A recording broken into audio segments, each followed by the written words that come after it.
হরে কৃষ্ণা। তো সকল ভক্তদের স্বাগত আজকের এই চৈতন্য ভাগবত ক্লাসে। সকলের হয়তো একটু মর্মাহত হচ্ছেন আমাকে দেখে, কারণ সাধারণত অনঙ্গমোহন প্রভু, শ্রীপাদ অনঙ্গমোহন প্রভুজি নিয়ে থাকেন। আজকে উনি ব্যস্ত থাকায় উনি আমাকে আজকে অনুরোধ করেছেন। যাই হোক, আমি যদিও এই চৈতন্য ভাগবত ক্লাস নেওয়ার কোনো যোগ্যতা নেই, অনঙ্গমোহন প্রভুজি বলাতে আমি চেষ্টা করছি। হুম। তা আমাকে অন্তত আজকের দিনের জন্য আপনারা একটু সহ্য করে নিন। ওকে। হরে কৃষ্ণ। ওম নমো ভগবতে বাসুদেবায়। ওম নমো ভগবতে বাসুদেবায়। ওম নমো ভগবতে বাসুদেবায়। নারায়ণং নমস্কৃত্য নরং চৈব নরোত্তমং দেবীং সরস্বতীং ব্যাসং ততো জয়মুদীরয়েৎ নষ্টপ্রায়েষু ভদ্রেষু নিত্যং ভগবত সেবয়া ভগবতে উত্তমাশ্লোকে ভক্তির্ভবতি নৈষ্ঠিকী। ॐ अज्ञानतिमिरान्धस्य ज्ञानाञ्जनशलाकाय चक्षुरुन्मिलितं येन तस्मै श्रीगुरवे नमः। श्रीचैतन्यमनोभीष्टं स्थापितं येन भूतले स्वयं रूपं कदा मह्यं ददाति स्वपदान्तिकं। वन्देऽहं श्रीगुरुं श्रीयुतपदकमलं श्रीगुरून् वैष्णवांश्च श्रीरूपं साग्रजातं सहगण रघुनाथान्वितं तं सजीवम् साद्वैतं सावधूतं परिजनसहितं कृष्णचैतन्यदेवं श्रीराधा कृष्णपादान् सहगण ललिता श्रीविशाखान्वितांश्च। नमो विष्णुपादाय कृष्णप्रेष्ठाय भूतले श्रीमते भक्तिवेदान्तो स्वामीति नामिने। नमस्ते सरस्वती देवे गौरवाणी प्रचारिणे निर्विशेष शून्यवादी पाश्चात्य देशतारिणे। वाञ्छाकल्पतरुभ्यश्च कृपा सिन्धुभ्यैव च पतितानां पावनेभ्यो वैष्णवेभ्यो नमो नमः। हे कृष्ण करुणा सिन्धु दीनबन्धु जगत्पथे गोपेश गोपिका कान्त राधाकान्त नमोस्तुते। तप्त काञ्चन गौराङ्गी राधे वृन्दावनेश्वरी वृषभानुसुते देवी प्रणमामि हरिप्रिये। नीलाचल निवासाय नित्याय परमात्मने बलभद्र सुभद्राभ्यां जगन्नाथाय इति नमो। नमो महावदन्नाय कृष्ण प्रेम प्रदायते कृष्णाय कृष्ण चैतन्य नामिने गौरतिसे नमो। जय श्री कृष्ण चैतन्य प्रभु नित्यानंद श्री अद्वैत गदाधर श्रीवासदि गौर भक्तवृंद। हरे कृष्णा कृष्ण कृष्ण हरे हरे, हरे राम राम राम हरे हरे।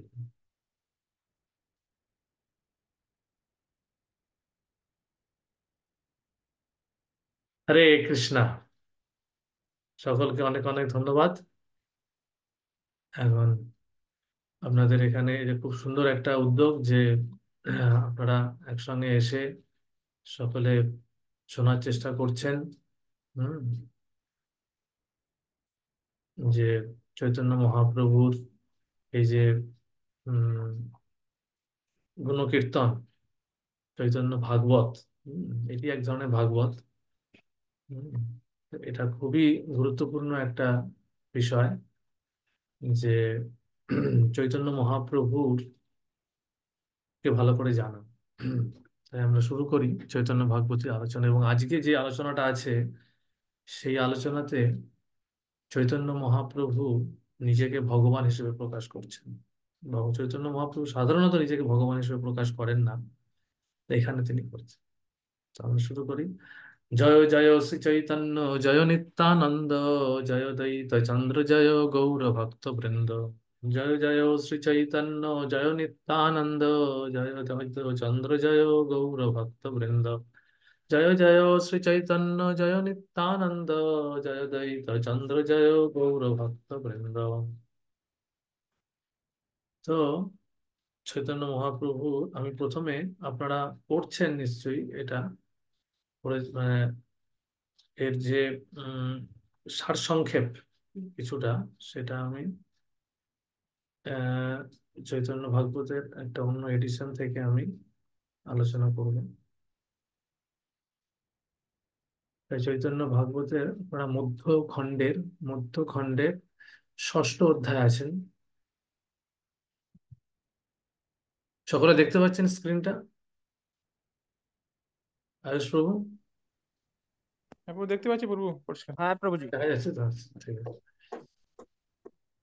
তো এই অধ্যায় বর্ণনা করা হয়েছে যে শ্রী নিত্যানন্দ প্রভুর ব্যাস পুজোর পর সমস্ত ভক্তদের সঙ্গে নৃত্য কীর্তন করতে করতে চৈতন্য মহাপ্রভু আবেশে বিষ্ণু সিংহাসনে উঠলেন। তারপর শ্রীবাস পণ্ডিতের ভাই রামাই পণ্ডিতকে তিনি নির্দেশ দিলেন শান্তিপুরে গিয়ে অদ্বৈতকে খবর দিতে, যে যার জন্য অদ্বৈত এত তপস্যা পূজা করেছেন তিনি স্বয়ং এসেছেন এবং নিত্যানন্দ এসেছেন, শীঘ্রই পূজার সামগ্রী সহ যেন সস্ত্রীক এখানে আসেন। তা এই বিষয়টা আপনারা হয়তো জানেন যে অদ্বৈত ঠাকুরের একটি ভবন মায়াপুরে আছে, একটি ভবন শান্তিপুরে আছে। এবং একটা সময় অদ্বৈত আচার্য ধরাধামে আগে অবতীর্ণ হয়েছেন। হুম, তিনি একাধারে মহাবিষ্ণু এবং শম্ভু, হুম, সদাশিবের অবতার বলা হয়। তিনিও একদিক থেকে দেখতে গেলে বিষ্ণু অবতার, বিষ্ণু তত্ত্বের মধ্যে পড়েন। তা তিনি আগে অবতীর্ণ হয়েছেন এবং অবতীর্ণ হয়ে তিনি কলিযুগের মানুষের এই অবস্থা দেখে চৈতন্য মহাপ্রভুকে অবতীর্ণ হওয়ার জন্য আহ্বান জানিয়েছিলেন। তারপরে চৈতন্য মহাপ্রভু অবতীর্ণ হয়েছিলেন, নিমাই পণ্ডিত হিসেবে তার প্রথমে পরিচিতি ছিল। এবং তিনি যখন নিমাই পণ্ডিত হিসেবে ছিলেন, তখন নিমাই পণ্ডিত যখন হয় জন্মগ্রহণ করেন, তখন অদ্বৈত ঠাকুর এবং সীতা ঠাকুরানী, হ্যাঁ, দেখতে এসেছিলেন জগন্নাথ মিশ্রের বাড়িতে, হুম, যোগপীঠে। সেখানে গিয়েছিলেন তারা, তারা তার পাশেই থাকতেন, পাশেই যোগপীঠের পাশেই অদ্বৈত ঠাকুরের একটি বাড়ি আছে, থাকার জায়গা আছে। তা তার মানে বুঝতে পারা যাচ্ছে যে অদ্বৈত আচার্য অনেকটাই বড়, বয়সের দিক থেকে তিনি একজন বরিষ্ঠ স্তরে ছিলেন। এবার নিমাই পণ্ডিত হিসেবে ছিলেন তখন তো ঠিক আছে, অদ্বৈত ঠাকুর তাকে মানে নিমাই পণ্ডিত অদ্বৈত আচার্যকে সম্মান করতেন, অদ্বৈত ইয়েকে। কিন্তু ধীরে ধীরে যখন তিনি বড় হলেন এবং আস্তে আস্তে তিনি অদ্বৈত আচার্য যখন বুঝতে বুঝতে পেরেছিলেন, বা অদ্বৈত আচার্য সবই জানতেন, এবং যখন নিমাই পণ্ডিত হিসেবে বড় হলেন, মহাপ্রভু হিসেবে তিনি এবার লীলাবিলাস শুরু করবেন, এরকম সময়, হ্যাঁ, তখন তখন অদ্বৈত প্রভু চাইতেন নিত্যানন্দ প্রভুর নিত্যানন্দকে মানে চৈতন্য মহাপ্রভুকে সম্মান দিতে, বিষ্ণু হিসেবে ভগবান হিসেবে পুজো করতে চাইছিলেন, কিন্তু সেটা কখনো তিনি, হ্যাঁ, অনুমোদন করেননি একটা সময় পর্যন্ত। তো সেই জন্য কিছুটা অভিমানে তিনি শান্তিপুরে চলে গিয়েছিলেন। এবং এই সময় এই যে যে যে যেই অংশের লীলাটা এখন আমরা আলোচনা করছি, এই সময় মহাপ্রভু এবার নিজেকে প্রকাশ করছেন, মহাপ্রকাশ লীলা হচ্ছে, মহাপ্রকাশ লীলায় তিনি তার ভগবত্তা প্রকাশ করবেন। সেই ভগবত্তা প্রকাশ করার যে লীলায়, সেই লীলা লীলা যখন তিনি শুরু করেছেন, তখন তিনি এবার ডেকে পাঠালেন অদ্বৈত আচার্যকে সস্ত্রীক যেন তিনি আসেন। নির্দেশ পেয়ে রামাই পণ্ডিত নাচতে নাচতে যথাশীঘ্র শান্তিপুরে অদ্বৈত ভবনে পৌঁছালেন। তাকে দর্শন করেই অদ্বৈত আচার্য প্রভু বললেন, রামাই নিশ্চয়ই শ্রী চৈতন্য মহাপ্রভু পাঠিয়েছেন। রামাই অদ্বৈত ঠাকুরের ভক্তির প্রভাব দেখে অবাক হলেন এবং তাকে অনুরোধ করলেন নবদ্বীপে ফিরে যেতে। অদ্বৈত প্রভু মনে মনে আনন্দে উদ্বেল হয়ে পুনরায় রামাইকে প্রশ্ন করলেন আসার কারণ সম্বন্ধে। রামাই পণ্ডিত আসার কারণ মানে নিজে জানেন, তবু তিনি প্রশ্ন করতেন। রামাই পণ্ডিত সহজ উত্তর দিলেন। তখন অদ্বৈত আচার্য সস্ত্রীক পুজোর ষোড়শ উপচার নিয়ে রামাইকে সঙ্গে নিয়ে নবদ্বীপে এলেন। কিন্তু বাসনা হলো প্রভুকে পরীক্ষা করার। তাই তিনি কি করলেন, নন্দনাচার্যের ভবনে লুকিয়ে থাকলেন। রামাই মহাপ্রভুর নিকটে গিয়ে প্রণাম করতেই মহাপ্রভু রামাইকে বললেন, আমি জানি অদ্বৈত আমাকে পরীক্ষার জন্য নন্দ আচার্য ভবনে লুকিয়ে আছে। মানে এই যে তিনি যে অন্তর্যামী রূপে সবকিছু জানেন, এটা প্রকাশ করছেন অদ্বৈত আচার্য।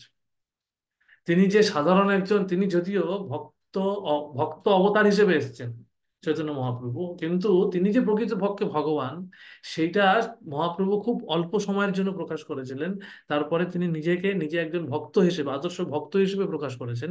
কিন্তু অদ্বৈত আচার্য এখানে যেহেতু সেই মুহূর্তটি উপস্থিত হয়েছে, যেই সময় অদ্বৈত আচার্য সহ সকলের সামনে মহাপ্রভু তার ভগবত্ব প্রকাশ করছে, এবং সেই জন্য প্রধান গুরু হিসেবে, আদি গুরু হিসেবে তিনি প্রথমে নিত্যানন্দ তত্ত্বকে প্রতিষ্ঠিত করেছেন আগের অধ্যায়, যেখানে নিত্যানন্দ প্রভুর ব্যাস পূজা হয়েছে। যে নিত্যানন্দ প্রভু যে আদি শঙ্কর্ষণ, তিনি যে আদি গুরু, সেই তত্ত্ব প্রকাশিত হয়েছে। এবার গুরুর মাধ্যমে ভগবত্তা, ভগবান চৈতন্য মহাপ্রভু যে ভগবান, সেটি প্রকাশিত হচ্ছে। তা সেই জায়গাটা এখানে অদ্বৈতাচার্য তিনি পরীক্ষা করছেন যে হ্যাঁ, কারণ তিনি সেটা শুনতে চাইতেন না। বিষ্ণু বিষ্ণু মানে বিষ্ণু মানে মহাপ্রভুকে বিষ্ণু বললেও, মহাপ্রভুকে ভগবান হিসেবে কেউ সম্বোধন করলে তিনি কানে আঙ্গুল দিয়ে বিষ্ণু বিষ্ণু বলতেন। এই জন্য মহাপ্রভুর এই ভগবত্তা কে বলা হয় ছন্ন অবতার। তিনি গুপ্ত গুপ্ত রেখেছিলেন নিজেই, খুব অল্প সময়ের জন্য প্রকাশিত হয়েছে। এবং আজও ঐতিহাসিকভাবে দেখলে আজও বেশিরভাগ মানুষই তাকে একজন ভক্তি আন্দোলনের পুরোধা ব্যক্তি এইভাবেই বেশিরভাগ ইতিহাস বইতে তাকে বর্ণিত করা হয়েছে। মহাপ্রভু যে একজন মানে ভগবানের শুধু অবতার নয়, তিনি যে অবতারই, আজকে সেই তত্ত্ব আমাদের সামনে অদ্বৈত আচার্য যেটা চেয়েছিলেন, হ্যাঁ সেইটার অদ্বৈতাচার্যের মাধ্যমেই সেটি তিনি প্রকাশ করবেন। এবং এটাই হচ্ছে মহাপ্রভুর অদ্বৈত আচার্যের প্রতি কৃপা। এই জন্য এই অধ্যায়ের নাম হচ্ছে শ্রী অদ্বৈত আচার্য প্রভুকে, অদ্বৈতাচার্য প্রভুকে কৃপা করলেন। মানে এই যে অদ্বৈতাচার্যের প্রতি মহাপ্রভুর যে কৃপার সম্বন্ধীয় যে মানে বর্ণনা, সেটি হচ্ছে এই অধ্যায়ে বর্ণনা করা হয়েছে। তো তিনি পরীক্ষা করছেন যে লুকিয়ে থাকলেন রামাই মহাপ্রভুর নিকটে গিয়ে প্রণাম করতেই মহাপ্রভু রামাইকে বললেন, আমি জানি অদ্বৈত আমাকে পরীক্ষার জন্য নন্দন আচার্য ভবনে লুকিয়ে আছে। নন্দন আচার্য ভবনটা আমাদের মায়াপুরে মেইন যে মন্দির সেটি ঢোকার কিছুটা আগে পড়ে। নন্দন আচার্য খুবই কাছে, প্রায় হেঁটে যাওয়া যায়। নন্দন আচার্য গৃহ ওখানে আছে। এবং আমার শুধু মনে পড়ছে নন্দন আচার্যের গৃহেই মহাপ্রভু এবং নিত্যানন্দ প্রভু লীলা লীলা প্রথম সাক্ষাৎ, প্রথম দুজন দুজনকে দেখতে দেখেছিলেন নন্দনাচার্যের গৃহে। এবং এই নিত্যানন্দ প্রভু এসে সম্ভবত নন্দনাচার্যের গৃহেই লুকিয়েছিলেন। হম। তাই এখানে সেই লীলা হচ্ছে নন্দনাচার্যের গৃহে মহাপ্রভু এই অদ্বৈত আচার্য তিনি সেখানে লুকিয়েছিলেন। রামাই গিয়ে খবর দিলেন, অদ্বৈত প্রভু আনন্দে আত্মহারা হয়ে আসলেন এবং মহাপ্রভুকে দূর থেকে প্রণাম ও স্তুতি করতে লাগলেন। মহাপ্রভু অদ্বৈতকে সেই সময় বিশ্বরূপ দর্শন করালেন। তারপর তার চরণ পূজা করতে বললেন। অদ্বৈত আচার্য পঞ্চুপাচারে মহাপ্রভুর শ্রী চরণ অভিষেক করলেন এবং নম মহাপদান নাম, যেটি বিষ্ণুর ক্ষেত্রে প্রযোজ্য করা হয়, স্বয়ং কৃষ্ণের ক্ষেত্রে। হ্যাঁ, এখানে এই নম মহাপদান না, এটা তো শ্লোক লিখেছেন রূপ গোস্বামী। আর এখানে হ্যাঁ, আহ, তিনি সেই স্তুতি করে তার প্রণাম করবেন। অদ্বৈতাচার্য প্রভু বর চাইলেন। কি বর চাইলেন? যে বৈষ্ণব নিন্দুক আর ধন বিদ্যা মদে গর্বিতদের বাদ দিয়ে যেন আচণ্ডালে কৃষ্ণ প্রেম লাভ করে। আচণ্ডালে কৃষ্ণ প্রেম লাভ করে সেই বর, মানে সেইভাবে যেন তিনি কৃষ্ণ প্রেম উদার ভাবে এই সংকীর্তন আন্দোলনের মাধ্যমে তিনি প্রদান করেন। তাহলে কৃষ্ণ প্রেম লাভ করার ক্ষেত্রে দুটি বাধা কি, এখানে যেটা আমরা দেখবো এর পরবর্তী শ্লোকে, এবং এখানে যেটি সংক্ষেপে বলা হচ্ছে, অদ্বৈতাচার্য কি বলছেন? বৈষ্ণব নিন্দুক আর ধন ধন ও বিদ্যা মদে গর্বিত। ধনের গর্বে গর্বিত, বিদ্যার গর্বে গর্বিত। এই দুটো যদি গর্ব থাকে আর যদি কেউ বৈষ্ণব নিন্দুক হয়, সে তারা এই এই দুজন কৃষ্ণ কৃষ্ণ প্রেম লাভ করবে না। এরা বাদ দিয়ে আচণ্ডালে, চণ্ডালরাও, চণ্ডালদের যারা অখাদ্য কুখাদ্য খাচ্ছে তারা পর্যন্ত কৃষ্ণ প্রেম লাভ করতে পারে, এই কথা তিনি বলছেন। এবং আজকের দিনে সেটা আমরা সেটা সত্যি দেখছি। এই এই 500 বছর আগে যেই লীলা হয়েছিল, সেই লীলার আজকে দিনে ছিল প্রভুপাদ সত্যি করে সেটা দেখিয়েছেন যে আচণ্ডালে, আচণ্ডালে তিনি কৃষ্ণ প্রেম প্রদান করেছেন সারা পৃথিবীতে। ম্লেচ্ছ যবন সকলের মধ্যে তিনি এই কৃষ্ণ প্রেমকে পৌঁছে দিয়েছেন। এটাই ছিল। হ্যাঁ, এই এই এই জন্যই অদ্বৈত অদ্বৈত আচার্য ডেকেছিলেন।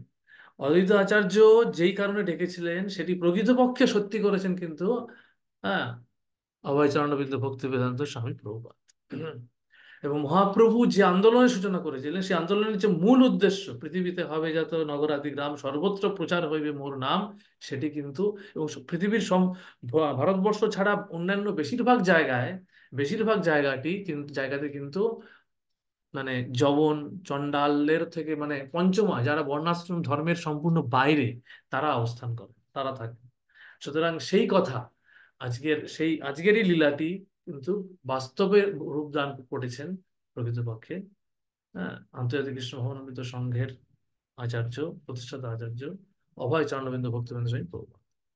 তো নিত্যানন্দ এবং অদ্বৈতের মধ্যে পরে প্রেম কলহ হলো এবং তারপর অদ্বৈত আচার্য প্রভু নবদ্বীপে মায়াপুরে বাস করতে লাগলেন। তা এইটা ছিল ভূমিকা। আমি এবার মেইন যে অংশটা আজকে পড়ানোর জন্য বলে, যেটা যেটা আলোচনা আছে সেটা হচ্ছে একটু থেকে বলবো। আপনাদের এর আগে অবধি পড়ানো হয়েছে, প্রভু নিয়েছেন, আজকে এখান থেকে শুরু হবে। এতক প্রভুর বাক্য অদ্বৈত শুনিয়া ঊর্ধ্ববাহু করি কান্দে সস্ত্রীক হই। এতক বাক্য মানে কি বাক্য শুনলো এইখানে? এই অংশে বলা হচ্ছে উম,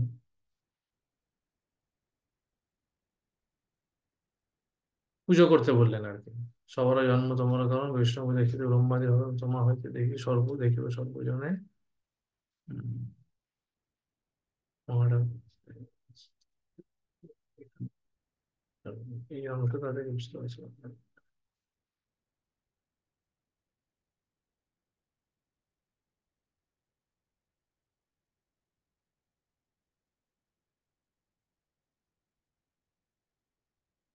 হুম।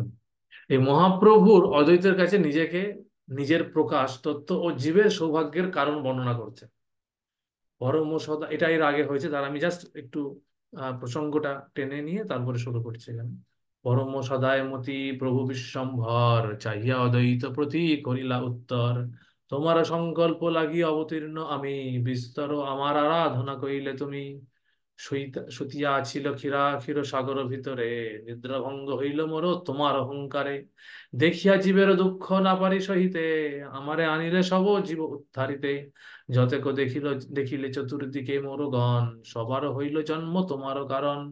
যে বৈষ্ণব দেখিতে ব্রহ্মাদি ভাবে ভাবে মনে, তোমা হইতে তাহা দেখিবে সর্বজনে। এখানে সেটা বলছেন যে বিশ্বম্ভর, হ্যাঁ, এখানে মহাপ্রভু উত্তর দিচ্ছেন যে তোমার সংকল্পের জন্য আমি অবতীর্ণ হয়েছি। মহাপ্রভুকে আহ্বান জানিয়েছেন। আর এই ক্ষীর সাগরে তিনি শয়ন করেছিলেন বলছেন। আসলে প্রকৃতপক্ষে ক্ষীর সাগরে ক্ষীরোদাক্ষায় বিষ্ণু শয়ন করে থাকেন। এখন ক্ষীরোদাক্ষায় বিষ্ণুর মধ্যে দিয়ে সমস্ত অবতারেরা প্রকাশিত হয়, সেই কারণে এখানে বলা হচ্ছে। কিন্তু প্রকৃতপক্ষে ক্ষীর সাগরে শায়িত বিষ্ণুর প্রকাশও হয়েছে মহাপ্রভু থেকে। শুধু মহাপ্রভু কেন, প্রকৃতপক্ষে ক্ষীরসাগরে শায়িত বিষ্ণু, কারণদাক্ষায় ক্ষীরোদাক্ষায় বিষ্ণুর প্রকাশ হয়েছে নিত্যানন্দ প্রভু থেকে, শঙ্কর্ষণ থেকে আদি। দ্বিতীয় শঙ্কর্ষণ থেকে তারা প্রধানত এই পুরুষ অবতারেরা আসছেন। এটা ভাগবতমে আপনারা যখন পড়বেন সেখানে আলোচনা আরো বিস্তারিত আছে, বা চৈতন্য চরিতামৃতের অন্যান্য অধ্যায়তেই আলোচনা আছে। হুম। তাই সেদিক থেকে দেখতে গেলে চৈতন্য মহাপ্রভু কিন্তু প্রকৃতপক্ষে ক্ষীরসাগরে শায়িত ক্ষীরোদাক্ষায় বিষ্ণু নন। কিন্তু তিনি সেটা বলছেন এই কারণে, হ্যাঁ, যে তার বিষ্ণু দত্তের প্রথম প্রথম যে আহ প্রথম যে বলা যেতে পারে কি, প্রথম যে অ্যাক্সেস, প্রথম যাকে যাকে সমস্ত দেবতারা প্রথম গিয়ে অ্যাপ্রোচ করে, সে তিনি হচ্ছেন ক্ষীরসাগরে শায়িত বিষ্ণু, ক্ষীরোদাক্ষায় বিষ্ণু। যখনই ব্রহ্মাণ্ডে কোনো সমস্যা হয়, তা সেই জন্য প্রথম যে প্রার্থনা সেটি পৌঁছায় কিন্তু ক্ষীরসাগরে শায়িত বিষ্ণুর কাছে। এবং অদ্বৈত আচার্যেরও সেই প্রার্থনাটি প্রথমে ক্ষীরসাগর, যখন কৃষ্ণের অবতারের পূর্বেও এইভাবে দেবতা ব্রহ্মা আদি শিবেরা সবাই এই ক্ষীরসাগরের তীরে এসে প্রার্থনা করতে থাকে, এবং সেই সময় প্রার্থনা করতে থাকে, এবং তখন ক্ষীরসাগরে শায়িত ক্ষীরদাক্ষায়ী বিষ্ণু, হ্যাঁ, তেনে ব্রহ্মা আদি কবয়ে, তেনে ব্রহ্মহৃদয় আদি কবয়ে, ব্রহ্মার হৃদয়ে তিনি সবকিছু প্রকাশিত করেন। সামনাসামনি আসেন না সব সব। তা সেটাই এখানে বলছেন যে ক্ষীরসাগরে শায়িত অবস্থায় থেকে সেইখানে তিনি প্রথম এই প্রার্থনা তিনি শুনলেন, এবং তার এই হুংকার দেওয়া প্রার্থনা, তিনি হুংকার দিয়ে ডেকেছিলেন মহাপ্রভুকে। তিনি ডেকেছিলেন এবং তিনি কি করেছিলেন, তিনি শালগ্রাম শিলা পুজো করেছিলেন তুলসী আর জল, গঙ্গা জল, গঙ্গার তীরে মায়াপুরে বসে, হ্যাঁ, শান্তিপুরে বিভিন্ন সময় থেকে বিভিন্ন জায়গা থেকে তিনি পুজো করেছিলেন। এই এই তুলসী আর মানে শালগ্রাম শিলাকে তুলসী আর গঙ্গা জল দিয়ে পুজো করেছিল। বলা হচ্ছে শালগ্রামকে তুলসী আর গঙ্গা জল দিয়ে পুজো করলে কৃষ্ণের, মানে কৃষ্ণ সেই ভক্তের কাছে সম্পূর্ণভাবে মানে বিকৃত হয়ে যায়, মানে সম্পূর্ণভাবে সে কৃষ্ণকে কিনে ফেলতে পারে, কারণ কৃষ্ণ এতটাই তার প্রতি কৃতজ্ঞ হয়ে যায়। তা সেই, এটি গৌতম মুনির একটি, গৌতমী তন্ত্রে এটি বলা হচ্ছে, এটি চৈতন্য চরিতামৃতে আছে। তা সেই, তার যে এই এই এই যে কৃপা, তার যে এই যে প্রার্থনা, সেই প্রার্থনাটা কি ছিল? জীবের উদ্ধারের জন্য, জীবের সৌভাগ্যের জন্য তিনি মহাপ্রভুকে তিনি ডেকেছিলেন, এবং আজকে সেই সেটা প্রকাশিত করছেন তিনি, যে হ্যাঁ, এবার তিনি জীব উদ্ধারের জন্য তিনি সংকীর্তন আন্দোলনের উদ্বোধন করতে চলেছেন। এবং এখানে সেটি বলা হচ্ছে যে এতক প্রভুর বাক্যে অদ্বৈত শুনিয়া ঊর্ধ্ববাহু করি কান্দে সস্ত্রীক হইয়া। তাহলে এই যে এতদিনে, এটা এতদিন কিন্তু মহাপ্রভু প্রকাশ করছিলেন না, মহাপ্রভু নিজেকে প্রকাশ করছিলেন না, আজকে এই মহাপ্রকাশ লীলা তিনি ঘটাচ্ছেন, সেই তার বর্ণনা শুনে। এবং এইটা যে এতদিনে এবার সার্থক হতে চলেছে, মানে এতদিন তিনি এমনি ধরনের একটা লীলা করছিলেন, কিন্তু এখন প্রকৃতপক্ষে যেই কারণের জন্য, হ্যাঁ এটা হচ্ছে বাহ্যিক কারণ, এই যে জীব উদ্ধারের জন্য যে তিনি এসেছেন সেটি হচ্ছে, এটা তার বাহ্যিকতার অন্তরঙ্গ কারণ। আরেকটি বিষয় কারণ হচ্ছে সেটি চৈতন্য চৈতন্য আলাদাভাবে আলোচনা হয়েছে, কিন্তু এটা হচ্ছে যুগ ধর্ম প্রতিষ্ঠা, এটা একটা বাইরের দিক থেকে কারণ। সেই কারণটা এখানে প্রকাশিত হচ্ছে, এবং সেই কারণটা প্রকাশিত হওয়াতে হুম, অদ্বৈত আচার্য অত্যন্ত আনন্দ পেলেন। তিনি ঊর্ধ্ববাহু করে কান্দে সস্ত্রীক হইয়া, তিনি স্ত্রীর সঙ্গে একসঙ্গে ঊর্ধ্ববাহু করে কীর্তন করতে লাগলেন, কাঁদতে লাগলেন। আজি সে সফল মোর দিনপর কাশ, আজি সে সফল হইল যত অভিলাষ। তিনি আজকে বলছেন, আজকে আমার সেই দিন প্রকাশিত হয়েছে, আজকে আমার সেই অভিলাষ পূর্ণ হলো। আজি মোর জন্ম কর্ম সকল সফল, সাক্ষাতে দেখিল তোর চরণ যুগল। ঘোষে মাত্র চারি বেদে যারে নাহি দেখে, হেন তুমি মোর লাগি হইলা পর থেকে। মোর কিছু শক্তি নাহি তোমারও করুণা, তোমা বই জীব উদ্ধারিব কোন জানা। তাই এখানে একটা বিষয়, যে অদ্বৈত আচার্য নিজেও কিন্তু বিষ্ণু তত্ত্ব, নিত্যানন্দ প্রভু নিজেও কিন্তু বিষ্ণু তত্ত্ব, কিন্তু তারা কি চেয়েছেন, তারা মহাপ্রভুর মাধ্যমে এই জীব উদ্ধারের যে যে যে যুগধর্ম, সেইটাই প্রকাশ করতে চেয়েছেন। কারণ সেটা না হলে এই যে মহাপ্রভুর মাধ্যমে যে এই যে প্রেম সংকীর্তনের উদ্বোধন, সেটা তারা করতে চাইছেন। তা এটা আমরা দেখতে পাচ্ছি যে বিষ্ণু দত্ত নিজেও কতটা বিনম্রতার সঙ্গে মহাপ্রভুর গুণকীর্তন করছে। তারা সকলেই বিষ্ণু দত্ত, বিষ্ণু দত্তের মধ্যেও এই যে স্বয়ং ভগবান কৃষ্ণের প্রতি তাদের যে আনুগত্য, সেটা থেকে আমরা বুঝতে পারি যে এই যে সাংস প্রকাশ, এনারা এনারা সাংস প্রকাশ হওয়া সত্ত্বেও, আমরা তো বিভিন্নাংশ প্রকাশ, আমরা জীব, বদ্ধ জীব। এনারা, এনাদের বদ্ধতার কোনো প্রশ্নই নেই।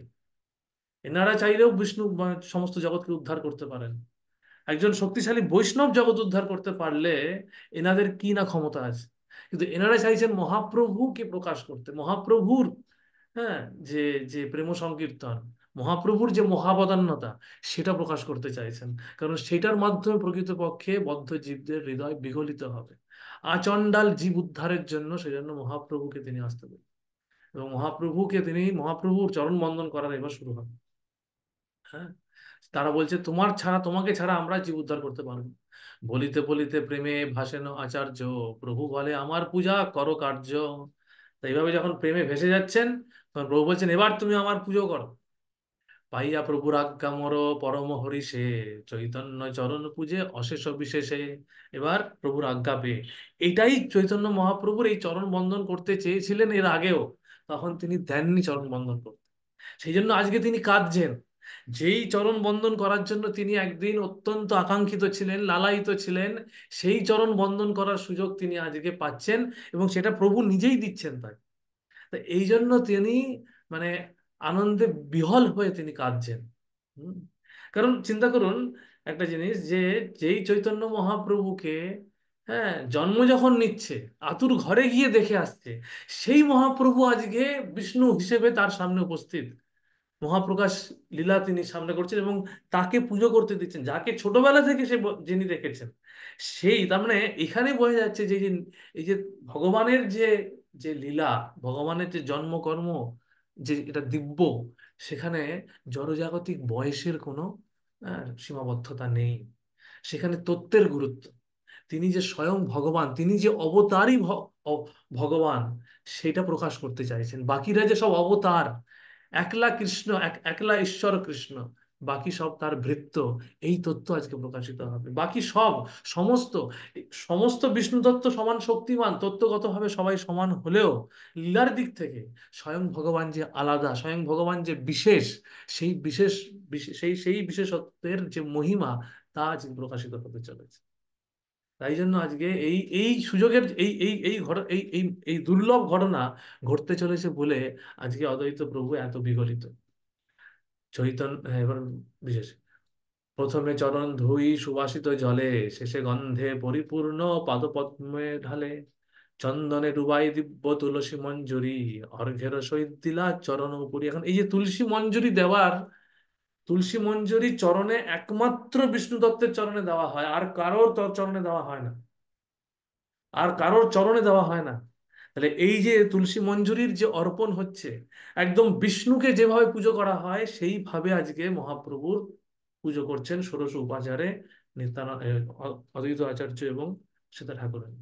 হম। অর্ঘ্যের সহিত দিলা চরণ উপরি, গন্ধ পুষ্প ধূপ দীপ, হ্যাঁ উপরে, গন্ধ পুষ্প ধূপ দীপ পঞ্চ উপাচারে, পূজা করে প্রেম জলে বহে অশ্রু জল ধারে। তাহলে এই হচ্ছে বিষয় যে অশ্রু ধার, মানে তারা তারা পঞ্চ উপাচারে পুজো করছে প্রেম জলে, এই যে প্রেম দিয়ে পুজো করছে এবং তার সঙ্গে অশ্রু ধারছে, অশ্রুর ধারা বয়ে চলেছে। তাহলে তারা কতটা বিগলিত মহাপ্রভুকে পুজো করার সুযোগ পেয়ে।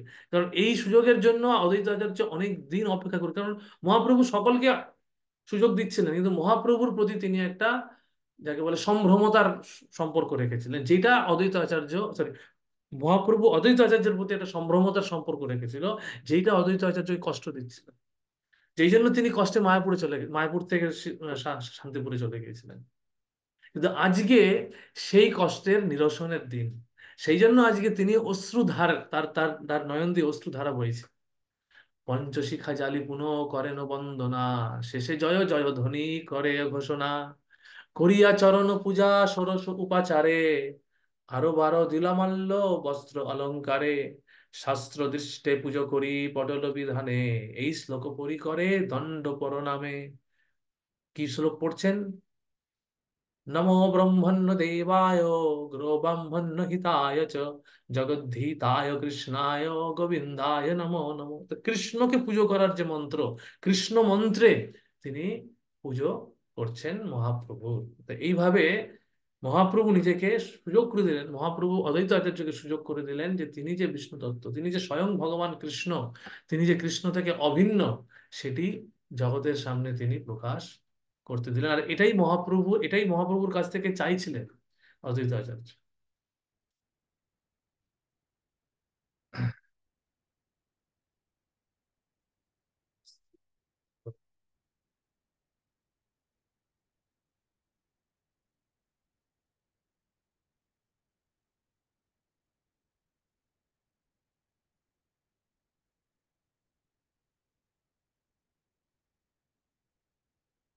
এখানে ওই শ্লোকটার অনুবাদ দেওয়া হয়েছে, ব্রাহ্মণদের আরাধ্য আরাধ্য দেব, গাভী ও ব্রাহ্মণদের হিতকারী এবং জগতের কল্যাণকারী শ্রীকৃষ্ণকে আমি আমার সশ্রদ্ধ প্রণাম নিবেদন করি। শ্রীকৃষ্ণ গোবিন্দ নামে পরিচিত সেই পরমেশ্বর ভগবানকে আমি পুনঃ পুনঃ প্রণাম করি। এই শ্লোক পড়িয়াগে নমস্কার করি, শেষে স্তুতি করে নানা শাস্ত্র অনুসারী। জয় জয় সর্বপ্রাণনাথ বিশ্বম্ভর, জয় জয় গৌরচন্দ্র করুণা সাগর, জয় জয় ভক্তবচন সত্যকারী, জয় জয় মহাপ্রভু মহা অবতারী। তা এটি হচ্ছেন আসল তত্ত্ব। তিনি অবতার নন, তিনি সাধারণ কোনো অবতার নন, কারণ সাধারণ অবতার তো অদ্বৈত প্রভু নিজেকে ভাবছেন যে আমিও তো অবতার, আমিও তো বিষ্ণু অবতার। কিন্তু মহাপ্রভু হচ্ছেন মহা অবতারী, শুধু অবতারী নয়, তিনি মহা অবতারী। জয় জয় সিন্ধু সুত রূপ মনোরম, জয় জয় শ্রীবৎস কৌস্তুভ বিভূষণ, জয় জয় হরে কৃষ্ণ মন্ত্রের প্রকাশ, জয় জয় নিজ ভক্তি গ্রহণ বিলাস। নিজ ভক্তি গ্রহণ করছেন। হুম, তার যে স্বয়ং ভক্তি সেটা তিনি নিজে গ্রহণ করছেন। জয় জয় মহাপ্রভু অনন্ত শয়ন, জয় জয় জয় সর্ব জীবের শরণ। তুমি বিষ্ণু, তুমি কৃষ্ণ, তুমি নারায়ণ, তুমি মৎস্য, তুমি কূর্ম, তুমি সনাতন, তুমি সে বরাহ প্রভু, তুমি সে বামন, তুমি করো যুগে যুগে বেদের পালন, তুমি রক্ষকুল হন্তা জানকী জীবন, তুমি গুহ বরদাতা অহল্যা মোচন, তুমি সে প্রহ্লাদ লাগি হইলা কইলা অবতার, হিরণ্য বদিহাক নরসিংহ নাম যার, সর্বদেব চূড়ামণি তুমি দ্বিজ রাজ, তুমি সে ভোজন বর নীলাচল মাঝ, তোমারও সে চারি তোমারও সে চারি বেদে তোমার তোমার সে চারি বেদে ভুলে অন্বেষিয়া, তুমি হেতা হেতা আসি রহিয়াছ লুকাইয়া। তা এটি হচ্ছে বিষয়, তোমারে সে চারি বেদে ভুলে অন্বেষিয়া, তুমি হেথা আসি রহিয়াছ লুকাইয়া। তো এটি হচ্ছে বিষয়, তিনি লুকিয়ে আছেন চারি বেদে, খুঁজেও মহাপ্রভুর এই অবতার তত্ত্ব সম্বন্ধে কেউ জানতে পারবে না। তিনি সম্পূর্ণভাবে ছন্ন, সম্পূর্ণভাবে নিজেকে লুকিয়ে রেখেছেন। এই চৈতন্য ভাগবত, চৈতন্য চরিতামৃতের এই পাতা কয়েকটিতেই তিনি তার এই মহাভগবত্তার প্রকাশ। আর কোথাও মহাপ্রভুর অবতরণ নিয়ে বিশেষ একটা উল্লেখ আমরা পাই না। শাস্ত্রে বিরল, শাস্ত্রে বিরল, এই জন্য বলা হচ্ছে বেদেষু দুর্লভ, বেদেষু দুর্লভ, আত্মভক্ত অদুর্লভ। বেদে যেটা দুর্লভ, সেই দুর্লভ জিনিসটি আজকে এই ভক্তদের হৃদয়ে প্রকাশিত হয়েছে। বৃন্দাবন দাস ঠাকুরের মতন মহান ভক্তদের হৃদয়ে প্রকাশিত হয়েছে এই লীলা, যার জন্য মাধ্যমে আমরা মহাপ্রভুর এই মহা অবতারী তত্ত্ব সম্বন্ধে অবগত হচ্ছি। লুকিয়ে বেদে যেটি গুহ্য, গুপ্ত গুহ্য তত্ত্ব, সেটি আজকে প্রকাশিত হচ্ছে আমাদের কাছে। তা কত মহান সৌভাগ্য আমাদের! আমরা যে জানতে পেরেছি যে কোনো ভাবে হোক, মহাপ্রভু যে প্রকৃতপক্ষে মহা অবতারী, তিনি যে বিষ্ণু স্বয়ং ভগবান কৃষ্ণ, এটি যে জানতে পেরেছি, যে তিনি যে নন্দনন্দন কৃষ্ণ, তিনি যে যশোদানন্দন কৃষ্ণ থেকে অভিন্ন, এটাই হচ্ছে সবচেয়ে বড় তত্ত্ব। এটা কিন্তু কোথাও সহজে কেউ জানতে পারে না। তা এটা একটা আমাদের কাছে মহান সৌভাগ্য। লুকাইতে বড় প্রভু তুমি মহাবীর, ভক্তজনে তোমা ধরি করো এ বাহির। এবার ভক্তরা তোমাকে ধরে এবার বাইর করবে বিষ্ণু অবতার রূপে। এবার প্রকৃতপক্ষে শুরু হবে জীবোদ্ধার। সংকীর্তনে আরম্ভে তোমার অবতার, অনন্ত ব্রহ্মাণ্ডে তোমা বহি নাই আর। তো অনন্ত ব্রহ্মাণ্ডে তোমার অদ্বিতীয় কেউ নেই, তোমার তোমার মতন আর কেউ নেই। তুমি যেভাবে এবার সংকীর্তন আন্দোলনের সূচনা করতে চলেছ, সেরকম ভাবে আর কখনো কেউ কখনো করেনি। এই তোর দুইখানি চরণ কমল, ইহার সে বস ইহার সে রসে গৌরী শঙ্কর বিহল। হ্যাঁ, এখানে গৌরী শঙ্কর বলার কারণ আছে, তার কারণ হচ্ছে তিনি নিজেও, অদ্বৈতাচার্য সীতা ঠাকুরনিও একদিক থেকে দেখতে গেলে গৌরী শঙ্করের প্রকাশ। হুম, গৌরী শঙ্কর মানে দুর্গাদেবী এবং শিবের প্রকাশ। এই সে চরণ রমা সেবে এক মনে, ইহার যে বস গায় সহস্র বদনে। এই সে চরণ ব্রহ্মা পূজয় সদায়, শ্রুতি স্মৃতি পুরাণে ইহার যশ গায়। সত্য লোক আক্রমিলে এই সে চরণে, বলি শিরোধন্য হইল ইহার অর্পণে। এই সে চরণ হইতে গঙ্গা অবতার, শঙ্কর ধরিলা শিরে মহাবেগ যার। কোটি বৃহস্পতি যিনি অদ্বৈতের বুদ্ধি, ভালো মতে জানে সেই চৈতন্যের শুদ্ধি। বর্ণিতে চরণ ভাসে নয়নের জলে, পড়িয়া দিঘল হই চরণের তলে। সর্বভূত অন্তর্যামী শ্রী গৌরাঙ্গ রায়, চরণ তুলিয়া দিলা অদ্বৈত মাথায়। এইখানে এবার অদ্বৈতাচার্যের মস্তকে তিনি চরণ রাখলেন। এইটি তিনি প্রকৃতপক্ষে চাইছিলেন, সম্পূর্ণভাবে তিনি দেখাতে চাইছিলেন যে তিনি কতটা উন্নত তত্ত্ব, যদিও তিনি প্রথমে সেটা প্রকাশ করতে চাইনি। তা এটা হচ্ছে সবচেয়ে, মানে অদ্বৈতাচার্যের দিক থেকে সবচেয়ে আবেগ ঘন মুহূর্ত। চরণ অর্পণ শিরে করিলা যখন, জয় জয় মহাধ্বনি হইল তখন। জয় জয় চৈতন্য মহাপ্রভু কি জয়। অপূর্ব দেখিয়া সবে হইলা বিহল, হরি হরি বলি সবে করে কোলাহল। গড়াগড়ি যায় কেহ মালসাটো মারে, কারো গলা ধরি কেহ কান্দে উচ্চ স্বরে। সস্ত্রীক অদ্বৈত হইলা পূর্ণ মনোরথ, পাইয়া চরণ শিরে পূর্ব অভিমত। এই পূর্ব অভিমত অনুযায়ী এই যে চরণ পেল, এখানে বলছেন সেটাই, যে তার পূর্বে এই অভিলাষ ছিল, এই অভিমত ছিল, যে আজকে আমি একদিন চরণ পাবো আমার শিরে। সেই অভিলাষ আজকে পূর্ণ করলেন। অদ্বৈতেরও আজ্ঞা কইলা প্রভু বিশ্বম্বর, আরে নারা তোমার আমার কীর্তনে নৃত্য করো। চৈতন্য মহাপ্রভু মহা অদ্বৈত প্রভুকে নারা বলে ডাকতেন। হ্যাঁ, তখন বলছেন কি, নৃত্য করতে বলছে, আমার কীর্তনে নৃত্য করো। হুম। পাইয়া প্রভুর আজ্ঞা দ্বৈত গোসাই, নানা ভক্তি যোগে নৃত্য করে সেই ঠাই। উঠিল কীর্তন ধ্বনি অতি মনোহর, নাচেতে অদ্বৈত গৌর চন্দ্রের গোচর। ক্ষণে বা বিশাল নাচে, ক্ষণে বা মধুর, ক্ষণে বা দর্শনে তৃণ ধরয় প্রচুর। ক্ষণে ঘুরে উঠে ক্ষণে পরে, ক্ষণে ক্ষণে ক্ষণে ঘুরে উঠে ক্ষণে পরি পরি পরি গড়ি যায়। ক্ষণে ঘন শ্বাস ছাড়ি ক্ষণে মূর্ছা পায়। যে কীর্তন যখন শুনয়ে সে হয়, এইভাবে একভাবে স্থির নহে আনন্দে নাচয়। তো এইভাবে ভয়ঙ্কর কীর্তন শুরু হলো, চিন্তা করতে পারছে না? মানে আজকে শুদ্ধ ভক্তেরা কীর্তন করলে কত দুর্দান্ত কীর্তন হয় এখানে। সদাশিব এবং মহাবিষ্ণুর সম্মিলিত অবতার অদ্বৈত আচার্য, তিনি কীর্তন করছেন। তিনি কীর্তন করছেন, তার কীর্তন কিরকম হতে পারে? তিনি সম্পূর্ণভাবে উন্মাদের মতন কীর্তন করছেন, কারণ আজকে তার সেই অভীষ্ট দিন, যেই দিনে আজকে মহাপ্রভুর মহা অবতারী তত্ত্ব প্রকাশিত হয়েছে, তাকে তিনি পুজো করতে দিয়েছেন এবং তার মস্তকে তিনি মাথা রেখেছেন। তাহলে এই যে এত এত আনন্দ তার হয়েছে, কিন্তু মহাপ্রভু কি মনে করিয়ে দিলেন? মহাপ্রভু মনে করিয়ে দিলেন যে আমার এই যুগ ধর্ম হচ্ছে সংকীর্তন। সংকীর্তনে কীর্তনে নৃত্য করতে হবে, নৃত্য করার মাধ্যমে এই সংকীর্তন আন্দোলন সারা পৃথিবীর বুকে প্রকাশিত হবে। তো মহাপ্রভু এই পৃথিবীতে নৃত্য করাতে এসেছেন সারা পৃথিবীর মানুষকে। সেই জন্য প্রথমে অদ্বৈত আচার্যকে তিনি বললেন যে তুমি নৃত্য করো, শুধু আবেগে আপ্লুত হলে চলবে না, শুধু আমার চরণের চরণে মাথা রেখে পড়ে থাকলে হবে না, তোমাকে নৃত্য করতে হবে।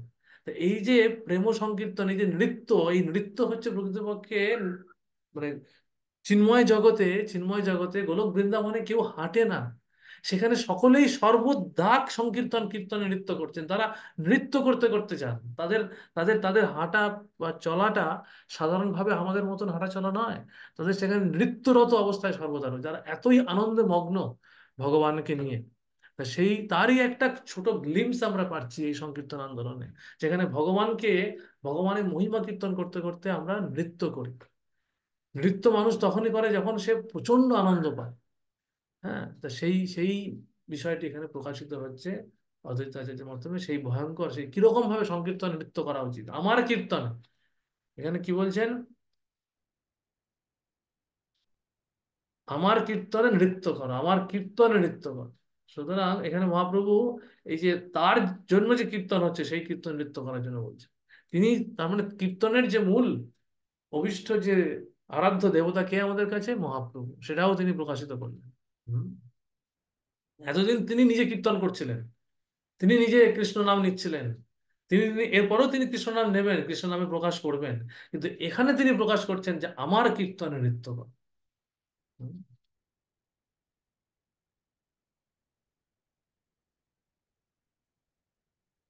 যে কীর্তন যখন শুনায় সেই হয় একভাবে, একভাবে একভাবে স্থির না হে আনন্দে না যায়, অবশেষে আসি সবে রহে দাস্য ভাবে, বুঝো না, বুঝোনো না যায় সেই অচিন্ত প্রভাবে, ধাইয়া ধাইয়া যায় ঠাকুরের পাশে, নিত্যানন্দ দেখিয়া ভ্রুকুটি করি হাসে। তো এখানে বলা হচ্ছে যে এই যে মানে এত এত আনন্দ হয়েছে, সেই আনন্দের একটা, আনন্দের আতিশয্যের প্রকাশ হচ্ছে এই নৃত্যরত অবস্থা। এবং সেখানে অবশেষে আশিস হবে রহে দাস্য ভাবে, এবং তারপরে আবার সবাই দাস্য ভাবে এসে, হ্যাঁ, মহাপ্রভুর কাছে এসে দাঁড়ায়। বুঝায় না যায় অচিন্ত প্রভাবে, ধাইয়া ধাইয়া ধাইয়া যায় ঠাকুরেরও পাশে, সেখানে গিয়ে দাঁড়ায়। এবং নিত্যানন্দ এইসব দেখে ভ্রুকুটি করে হাসছে। ভ্রুকুটি করে মানে একটু, যাকে বলে উম ভ্রুকুটি বলতে কি বোঝায়? ভ্রুকুটি মানে হচ্ছে একটু আহ ভুরু কুঁচকে। ভুরু কুঁচকে এবং একটু মানে মজা করে হাসছে আর কি। এর মধ্যে এবার এবার শুরু হবে নিত্যানন্দের সঙ্গে আহ, মানে প্রেম কলহ, নিত্যানন্দ এবং অদ্বৈতের মধ্যে। তো সেটা ভ্রুকুটি করি হাসে, হাসি বলে ভালো হইল আইলানি তাই, এতদিনও তোমার নাগালি নাহি পাই। তো নিত্যানন্দ প্রভু যখন এসেছিলেন মায়াপুরে, তখন অদ্বৈত প্রভু ছিলেন না, অদ্বৈত আচার্য ছিলেন না, তিনি শান্তিপুরে ছিলেন। তা এইবার তিনি যখন এসেছেন মায়াপুরে ফিরে, তখন তিনি নিত্যানন্দ প্রভুকে নাগালে পেয়েছেন, নিত্যানন্দ প্রভু সান্নিধ্য পাচ্ছেন। যাইবে কোথায় আজি রাখিব বান্ধিয়া, ক্ষণে বলে প্রভু ক্ষণে বলে মাতালিয়া, অদ্বৈত চরিত্রে হাসে নিত্যানন্দ রায়, একমূর্তি দুই ভাগ কৃষ্ণর লীলায়। তো অদ্বৈত এবং নিত্যানন্দ দুটি একই তত্ত্ব, কৃষ্ণ লীলায় দুটো ভাগে ভাগ হয়ে আছে। পূর্বে বলিয়াছে নিত্যানন্দ নানা রূপে, চৈতন্যেরও সেবা করে অশেষ কৌতকে। তো নিত্যানন্দের তত্ত্ব আগে আলোচনা হয়েছে, এবং তিনি কিভাবে আহ, চৈতন্যের সেবা করছেন। তো নিত্যানন্দ প্রভু সম্বন্ধে কি বলা হচ্ছে? তিনি হচ্ছেন সেবক ভগবান, আর চৈতন্য মহাপ্রভু হচ্ছেন সেব্য ভগবান। তো তিনি কিভাবে অশেষ কৌতুকের মাধ্যমে বিভিন্ন রসে কিভাবে নিত্যানন্দ প্রভু চৈতন্য মহাপ্রভু সেবা করেছেন, সেটি আগে আলোচনা হয়েছে। আমরা বলরামের সম্বন্ধে আলোচনা করতে গিয়ে দেখি যে তিনিও হচ্ছেন সেবক ভগবান আর সেব্য ভগবান, এবং তিনিও কিভাবে আহ পাঁচটি রসে কৃষ্ণকে সেবা করে তার আলোচনা আমরা শুনে থাকি বলরামের প্রসঙ্গে।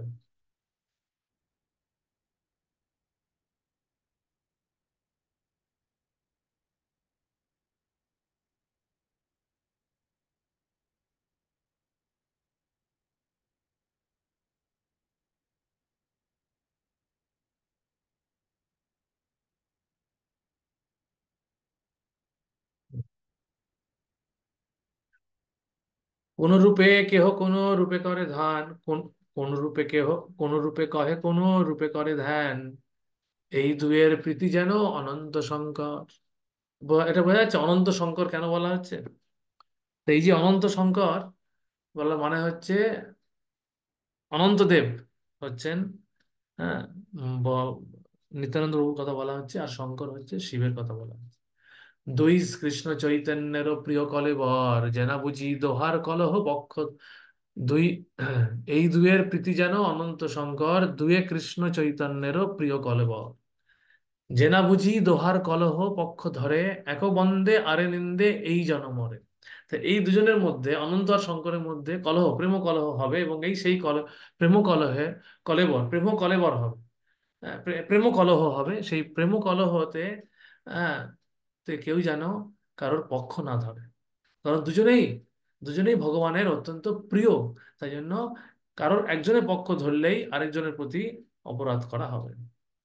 অদ্বৈতের নৃত্য দেখি বৈষ্ণব সকল, আনন্দ সাগরে মগ্ন হইল বিহল, হইল প্রভুর আজ্ঞা রহিবার তরে, ততক্ষণে রহিলেন আজ্ঞা করি শিরে। তা অদ্বৈতের নৃত্য দেখি বৈষ্ণব সকল আনন্দে আত্মহারা হলো, এবং প্রভুর আজ্ঞা পেয়ে তারা আস্তে আস্তে ক্ষান্ত হলো। আপন গলায় মালা অদ্বৈতের দিয়া, বড় মাগো বলেন হাসিয়া। বা নিজের মালা অদ্বৈতকে দিয়ে তিনি চাইছেন বর দেওয়ার, চাইতে বলছেন। শুনিয়া অদ্বৈত কিছু না করে উত্তর, মাগো মাগো পুনঃ পুনঃ কহে বলে বিশ্বম্ভর। অদ্বৈত বলায় আর কি মাগিনু বর, যে বর চাইল তাহা পাইল সকল। তোমারও সাক্ষাৎ করি আপনে নাচিল, চিত্তের অভিষ্ট যত সকল পাইল। কি চাইম প্রভু কি বা শেষ আছে আর, সাক্ষাতে দেখিল প্রভু তোর অবতার। তা এটাই হচ্ছে বিষয়, যে তিনি এটাই দেখতে চেয়েছিলেন। আজকে যা মহাপ্রভু দেখিয়েছেন এরপরে আর কিছু বর চাওয়ার নেই, তার সমস্ত আকাঙ্ক্ষা পূর্ণ হয়েছে। তিনি এটাই চেয়েছিলেন যে তার মহাপ্রভু যেন তার মানে চরণপদ্ম তাকে পুজো করতে দেয়, বন্দনা করতে দেয়, তার চরণপদ্ম যেন তার মানে শিরে, তার মস্তকে রাখে। হ্যাঁ, তার যে মহান অবতারী তত্ত্ব সেটা যেন জগতে প্রকাশিত হয়। এই সবই তিনি দেখতে চেয়েছিলেন, যে সবই আজকে তিনি পূর্ণ করেছেন। কি চাহিমো কিবা নাহি জানো আপন, কিবা নাহি দেখে তুমি দিব্য দর্শন। মাথা ঢুলাইয়া বলে প্রভু বিশ্বম্বর, তোমার নিমিত্ত আমি আইলু গোচর, ঘরে ঘরে করিমো কীর্তন প্রচার। তাহলে এই হচ্ছে বিষয়, যে তোমার নিমিত্ত আমি এই জগতে গোচরীভূত হলাম। এবার সেটি তুমি কেন ডেকেছিলে, ঘরে ঘরে করিমু কীর্তন প্রচার। এটি হচ্ছে আসল সংকীর্তন আন্দোলন। ওই আনুষ্ঠানিক ভাবে একদিন একদিন নগর সংকীর্তনটা কিন্তু সংকীর্তন আন্দোলন নয়। সংকীর্তন আন্দোলনটা হচ্ছে প্রতিদিন ঘরে ঘরে কীর্তনের প্রচার হবে, প্রতিদিন ঘরে ঘরে কীর্তন করার কথা। তা আমরা ভক্তরা আমাদেরকে দেখতে হবে যে আমরা প্রতিদিন ঘরে কতক্ষণ কীর্তন করছি, আমরা ভগবানের হরিনামের জন্য কতটা সময় দিচ্ছি। কারণ এই কারণেই মহাপ্রভুকে তিনি ডেকেছিলেন অদ্বৈত আচার্য, এই কারণেই মহাপ্রভু এসেছিলেন, এই কারণেই মহাপ্রভু সংকীর্তন আন্দোলনের প্রবর্তন করেছে, যাতে করে ঘরে ঘরে কীর্তন হয়। শুধু আনুষ্ঠানিকভাবে গৌর পূর্ণিমার আগের দিন মন্দির থেকে একটি সংকীর্তন আন্দোলন হওয়ার, সংকীর্তন বেরোনোটা কিন্তু বড় কথা নয়। বা আমাদের ভক্তিবিনোদ আসন থেকে আনুষ্ঠানিকভাবে একদিন বার করাটা কিন্তু বড় বিষয় নয়। সেটা বড় বিষয় হয়ে থাকবে তখনই যদি আমরা সেই একদিনের সংকীর্তন সংকীর্তন নগর সংকীর্তনটাকে সংকীর্তন থেকে উৎসাহ নিয়ে প্রতিদিন আমরা ঘরে বসে অন্তত কিছুক্ষণ ভগবানের সামনে কীর্তন করি। কারণ এই যুগে অন্য আর কোনোভাবে ভগবানকে বিশেষভাবে সন্তুষ্ট করা যায় না, যতটা সংকীর্তনের মাধ্যমে হয়। তাহলে ঘরের প্রত্যেকটি সদস্যরা মিলে বসে কিছুক্ষণ অন্তত আহ, আমরা যদি কীর্তন করি, সেটা খুবই আমাদের জন্য ভালো, জগতের জন্য ভালো, এবং ভগবান তাদের অত্যন্ত সন্তুষ্ট হবেন, এবং সেটার জন্যই তিনি এখানে এসেছেন। মোর বসে নাচে যেন সকল সংসার, ব্রহ্মা ভবন আরো দাদি যারে তপ। যেখানে কি হলো, ঘরে ঘরে করিম কীর্তন প্রচার, মোর যশে নাচে যেন সকল সংসার, ব্রহ্মা ভবন আরো দাতি। এই যে সংকীর্তনের মাধ্যমে মোর যশে নাচে যেন সকল সংসার, তিনি চাইছেন সমস্ত সংসারকে, জগৎ সংসারকে তিনি নাচাতে চাইছেন। তো এখানে মহাপ্রভু হচ্ছেন ড্যান্সিং গড, আর তিনি হচ্ছেন নৃত্যরত ভগবান, তিনি নৃত্য করছেন। তো একজন এরকম কোন এক দার্শনিক, আমি তার নাম এই মুহূর্তে মনে নেই, তিনি বলেছিলেন যে আমি ভগবানে বিশ্বাস করব যদি তিনি নৃত্য করতে পারেন। তা এই হচ্ছে সেই ভগবান, যিনি নৃত্যরত ভগবান, এবং তিনি চাইছেন, মহাপ্রভু চাইছেন আমাদেরকেও যেন আমরা নৃত্য করি। আমরা আনন্দে, এতটা আনন্দে উদ্বেলিত হয়ে থাকি এই সংকীর্তন আন্দোলনের মধ্যে, যাতে করে আমরা সবসময় নৃত্য করতে চাই। কিন্তু আমাদেরকে প্রশ্ন করতে হবে, আমরা কতটা নৃত্য করার মতন আনন্দে উদ্বেলিত হয়ে থাকি। তাহলে আমরা থাকছি না মানে আমরা কিন্তু এখনো সংকীর্তন আন্দোলনে যোগ দিতে পারিনি সম্পূর্ণভাবে। আমরা প্রস্তুত হচ্ছি, কিন্তু এখনো কিন্তু প্রস্তুতি শেষ হয়নি। আমরা কিন্তু সবসময় নাচতে ইচ্ছা আমাদের করে না, নাচতে আমরা পারি না। কীর্তন হলেও আমরা দাঁড়িয়ে কিছুটা দূরে কীর্তন কিছুক্ষণ করি, কিন্তু এখানে মহাপ্রভু চাইছেন নৃত্য করতে হবে। হ্যাঁ, নৃত্য মানে সেই আমাদের অন্যান্য মানে সেই উদ্ভট নৃত্য নয়। সংকীর্তন আন্দোলন নৃত্য কিভাবে করতে হয় প্রভুপাদ দেখিয়েছেন, মানে স্বামী স্টেপ। হ্যাঁ, খুব সোবারলি নৃত্য করতে হবে। বিশেষ করে আমরা দেখে থাকি যেটা, হ্যাঁ, সংকীর্তন যখন হয় তখন আমরা যেভাবে নৃত্য করি, যেটা দেখে সকলে আনন্দ পাবে, যেটা দেখে কেউ বিরক্ত হবে না, কাউকে আমরা কারোর বিরক্তির কারণ হয়ে উঠবো না আমাদের সেই নৃত্য দেখে। তো সেটা হচ্ছে বিষয়। ব্রহ্মা ভব নারদাতি যারে তপ করে, হেন ভক্তি বিলাইমু বলিল তোমারে। তাহলে ব্রহ্মা ভব নারদাতি যারে তপস্যা, ব্রহ্মা ভব মানে শিব এবং নারদ যার তপস্যা করছে, হেন ভক্তি বিলাইবো, আমি সে এমন ভক্তি বিলাবো যেটা আমি তোমাকে বলছি।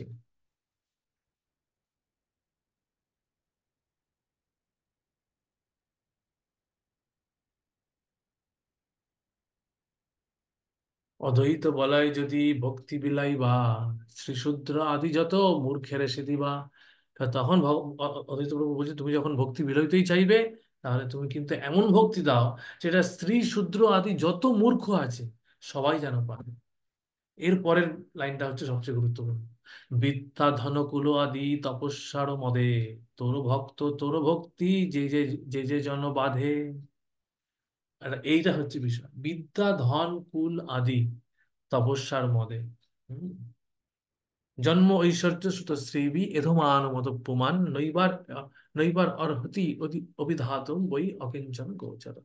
কুন্তী মহারানী প্রার্থনা, কুন্তী মহারানী একই প্রার্থনা করেছেন যে এই যে, হ্যাঁ, এই যে বিদ্যা, ধন, কুল, হ্যাঁ, এবং সৌন্দর্য, যেটা ওখানে বলছে যে, তা এই চারটি কারণে জড়জাগতিক মানুষেরা বিশেষভাবে গর্বিত হয়েছে। আদি তপস্যা, কেউ আবার তপস্যার জন্য গর্বিত হয়ে যায়। হুম।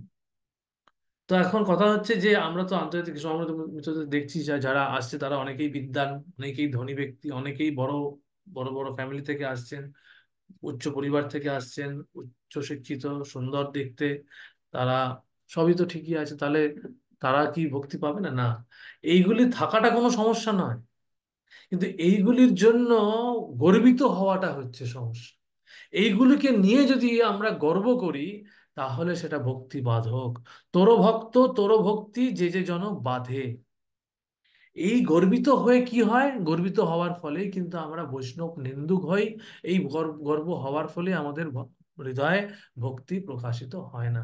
বিশেষ করে এই যে শ্লোকটির কথা বললাম, জন্ম ঐশ্বর্য স্ত্রী বেদমান মদুপমান নৈবার অনতি অভিধৌতম বই তমঙ্গিঞ্চন গোচর।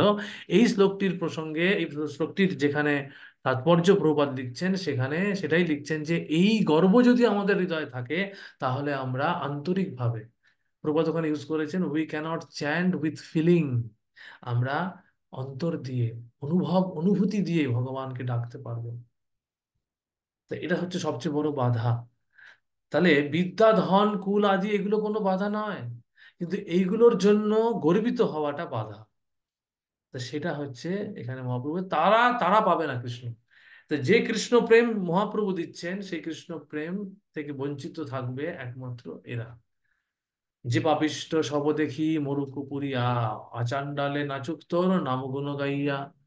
হ্যাঁ, তা এই এই সমস্ত পাপিষ্ঠরা এরা সব মরুক, কিন্তু বাকিরা নিচ কুলে যারা জন্মগ্রহণ করছে, হ্যাঁ, উচ্চ কুলে জন্মগ্রহণ করে যদি গর্বিত হয় তারা মরুক, কিন্তু আচণ্ডালে বাকিরা যেন নেচে গেয়ে ভগবত ধামে চলে যায়। এটাই মহাপ্রভুর কাছে তিনি বলছেন অদ্বৈত আচার্য। অদ্বৈতের বাক্য শুনি করিলা হুঙ্কার, প্রভু বলে সত্য যে তোমার অঙ্গীকার। এটাই হচ্ছে মহাপ্রভু, কিন্তু এখানে সত্য অঙ্গীকার করে দিয়েছেন যে এটাই হবে।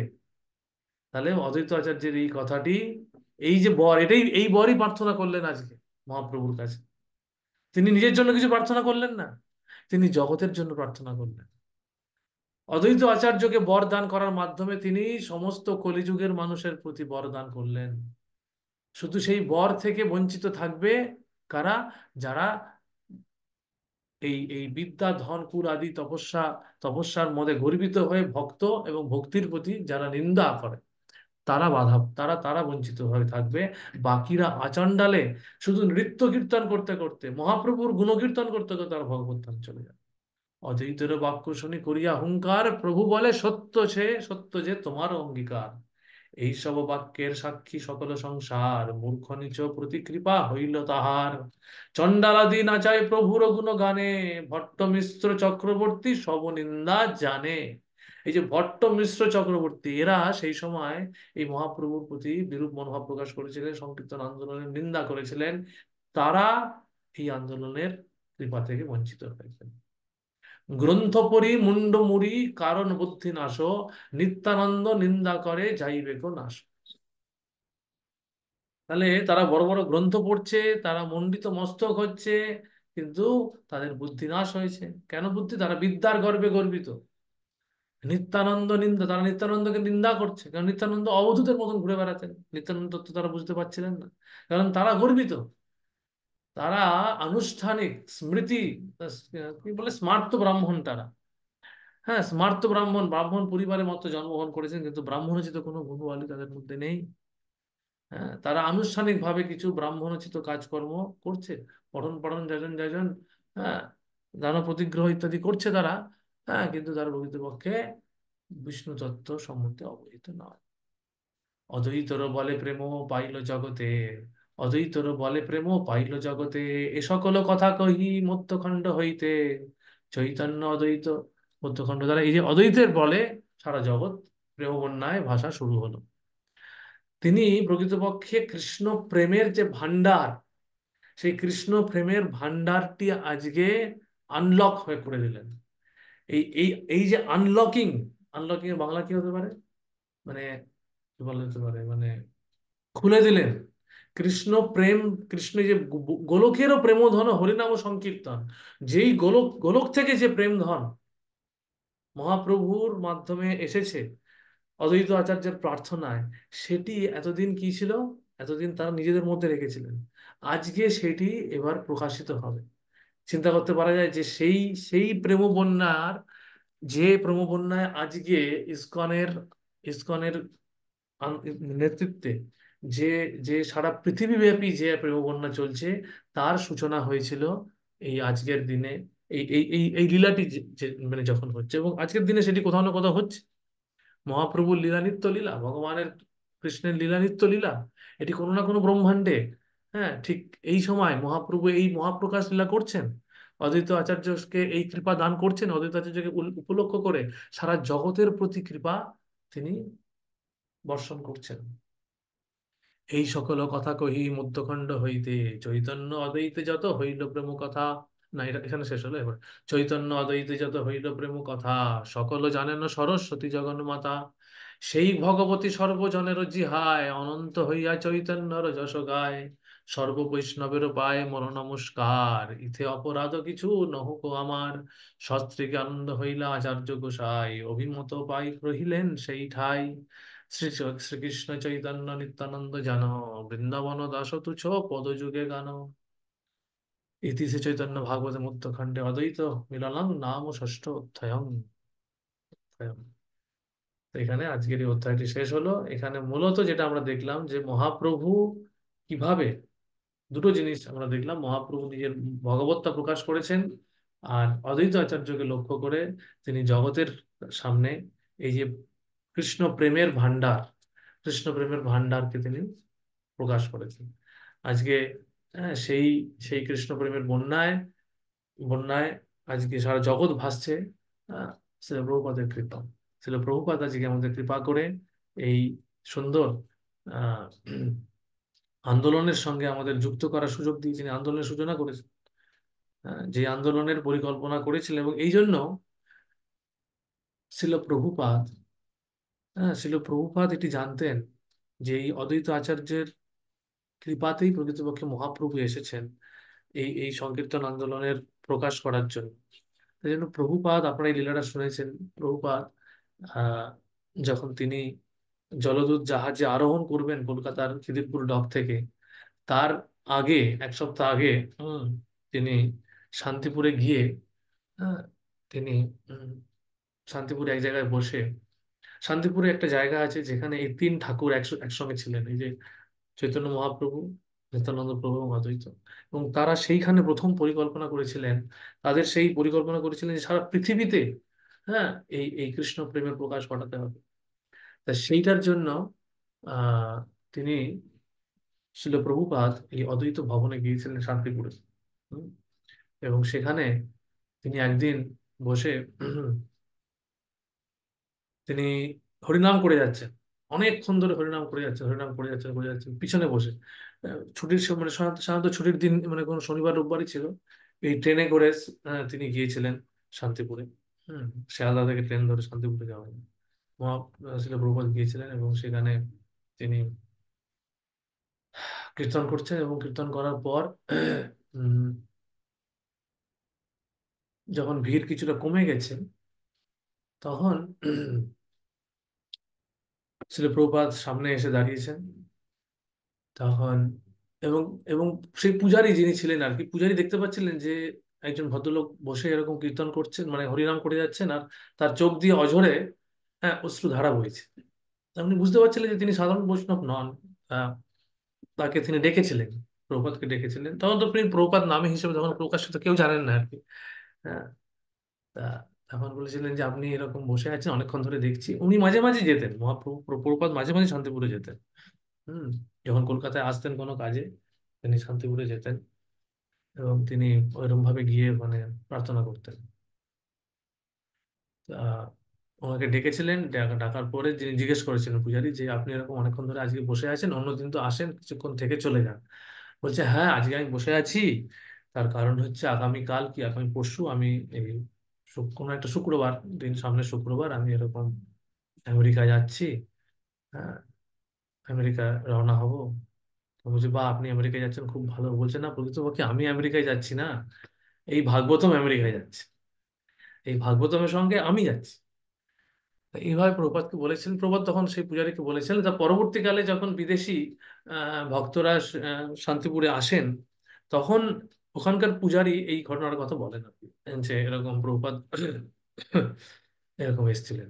তা এটা থেকে বুঝতে পারা যায় যে অদ্বৈত ভবন, অদ্বৈত আচার্য যে ভূমিকা আমাদের এই আন্দোলনের নেপথ্যে, সেটা কতটা মানে গুরুত্বপূর্ণ, এবং তারা কতটা কৃপালু। তাদের, তারা সেই সময় আজকে কৃপা কৃপা করে এই আন্দোলনের সূচনা করেছিলেন বলে, হ্যাঁ, আজকে আমরা এই আন্দোলনের সঙ্গে যুক্ত হতে পারছি। তা আমাদের সেই কৃতজ্ঞতা থাকা উচিত, এবং এবং আমাদের কি করা উচিত, আমাদের যখনই সময় পাওয়া উচিত কীর্তন করা উচিত, হরিনাম করা উচিত। কারণ আমরা জানি না আমাদের শেষ নিঃশ্বাসটি কখন ত্যাগ হতে চলেছে। তাই জন্য আমাদের এমন ভাবে হরিনাম করা উচিত যাতে করে আমাদের সবসময় মনে করা উচিত যে এটাই হয়তো আমার শেষ হরিনাম। হুম, তো এখানে দেখুন কিভাবে হরিনাম করার যখন সুযোগ পাচ্ছে ভক্তরা, ভক্তরা তখন কিভাবে সমস্ত কিছু দিয়ে কীর্তন করছে। কিন্তু আমরা অনেক কিছু চিন্তা করতে করতে কীর্তন করছি, অনেক কিছু পিছু টান, এই কীর্তনের পরে, চ্যান্টিং এর পরে আমরা এই করব, আমাদের সেই করব, এই পরিকল্পনা, আমার সেই পরিকল্পনা। কিন্তু আমরা জানি না যে সমস্ত পরিকল্পনা হয়তো বৃথাই থেকে যাবে, আর আমি চলে যাব। হুম, এই জন্য আমাদের সবসময় খেয়াল রাখতে হবে যে, যেটা আমি আজকে সকালেও বলছিলাম ওই সঞ্জিত মুখার্জি প্রভুর সম্বন্ধে, তিনিও কিছু পরিকল্পনা করছেন। তিনি ভক্তিতে ছিলেন, ভক্তির মধ্যে ছিলেন, খুব ভালো ভক্ত ছিলেন, কিন্তু তারও মধ্যে কিছু পরিকল্পনা ছিল। তো পরিকল্পনা এর মধ্যে থাকবে, আমরা জড়জগতে যতদিন আছি পরিকল্পনা থাকবে, কিন্তু যখন আমরা কীর্তন করতে বসছি, অন্তত তখন সমস্ত পরিকল্পনাকে আমরা সাইডে সরিয়ে দিয়ে সমস্তটা, এই যে তারা এতটা আনন্দ কেন পাচ্ছেন, আমরা কেন পাচ্ছি না? আমরা কেন আজকে অশ্রু ধারা কেন আমাদের নয়ন দিয়ে বইছে না? এই এই এই চৈতন্য ভাগবত, চৈতন্য চরিতামৃতের পাতায় আমরা দেখবেন সবসময় তারা আনন্দে এতটাই বিহ্বল যে তারা, তাদের অশ্রু ধারা বইছে। এখানে দেখতে পেলেন অদ্বৈতাচার্য যখন পুজো করছে, তখন তার প্রেম জল যখন তিনি ঢালছেন, তার অশ্রু ধারা দিয়ে তিনি অভিষিক্ত করছেন মহাপ্রভুর চরণ যুগে। আমাদের কেন আসছে না এরকম? হ্যাঁ, আমরা বলতে, আপনি বলতে পারেন অদ্বৈত প্রভু তো অদ্বৈত প্রভু, আমরা তো না। এটা শুধু তার জন্য নয়, আমরা আসলে কি আমাদের মধ্যে এই অনর্থগুলো, যে অনর্থগুলোর কথা এখানে মহাপ্রভুর সামনে তিনি উল্লেখ করেছেন, এইগুলি হচ্ছে আমাদের মূল অনর্থ। এই অনর্থের জন্যই কিন্তু আমাদের প্রেম বন্যা থেকে আমরা, আমাদের হৃদয়ের মধ্যে সেই প্রেম বন্যার সেই সেই স্ফুরণটা হচ্ছে না। কারণ সেই ভান্ডার কিন্তু খুলে দেওয়া হয়েছে, কৃপা কিন্তু আমাদের উপরে বর্ষিত হচ্ছে। এই ভান্ডার এর আগে কিন্তু কখনো খুলে দেওয়া হয়নি। এই গোলকেরও প্রেমধন কৃষ্ণ সংকীর্তন, গোলকের এই যে প্রেমধন, এটা কিন্তু আগে কোনো সময় খুলে দেওয়া হয়নি। এটি এটি এই জন্য অনার্পিত চরিম চিরাগ করুণায় অবতীর্ণ, যা আগে কখনো অর্পণ করা হয়নি। তাহলে এটা হচ্ছে আবার, এটা আগেকার যুগে যে মন্ত্র ছিল, সেই মন্ত্রগুলি ছিল হচ্ছে, হ্যাঁ, বৈকুণ্ঠে ভগবান নারায়ণ বিষ্ণুকে আরাধনা করা। কিন্তু গোলকেরও প্রেমধন হরিনাম সংকীর্তন কিন্তু ছিল না। এই গোলকেরও প্রেমধন হরিনাম সংকীর্তন হচ্ছে এই হরিনাম। এটি হচ্ছে যুগল মন্ত্র। অনেকে বলে আমি শুধু কৃষ্ণ কৃষ্ণ কৃষ্ণ বলবো, হ্যাঁ, আমি, কেউ কেউ বলে শুধু রাধে রাধে রাধে রাধে বলবো। না, আচার্যটা কি দিচ্ছেন? যুগল হরে কৃষ্ণ মহামন্ত্র, এখানে পড়লেন আপনারা, জয় জয় হরে কৃষ্ণ মন্ত্রেরও প্রকাশ। মহাপ্রভুই হরে কৃষ্ণ মন্ত্রের প্রকাশ করছেন। এটি একটি বোনাফাইড মন্ত্র, যুগল মন্ত্র। যুগল মন্ত্রটা প্রেম প্রেম দেবে আমাদের, কৃষ্ণ প্রেমের স্তরে উত্তীর্ণ করবে। তাই জন্য কৃষ্ণ প্রেমের স্তরে উত্তীর্ণ হওয়ার জন্য যেই বাধাগুলোর কথা বলা হয়েছে, সেই বাধাগুলো আমাদের জীবন থেকে বাদ দিতে হবে। একটা হচ্ছে বৈষ্ণবদের প্রতি নিন্দা। এই বৈষ্ণব নিন্দা নিয়ে আমি বড় একটা আলোচনা করেছি এর আগে, জবা ক্লাসে সেশনে, অলরেডি সেই ভিডিওগুলো আপনারা দেখতে পারেন, সেগুলো ভক্তিবিনোদ ঠাকুরের প্রবন্ধ থেকে। তো বৈষ্ণবদের ক্ষেত্রে সবচেয়ে বড় বাধা এটা। আর হচ্ছে বিদ্যার গর্ব। বিদ্যার গর্ব, বিদ্যার গর্ব নিয়ে ভক্তি সিদ্ধান্ত সরস্বতী ঠাকুরের সুন্দর একটা গান, বা বলতে পারেন একটা পদ্য লিখেছেন। আমি যে দেখি, চেষ্টা করি যে যদি আমার কাছে থাকে সেটা আপনাদেরকে শেয়ার করার। সময় হয়ে গেছে।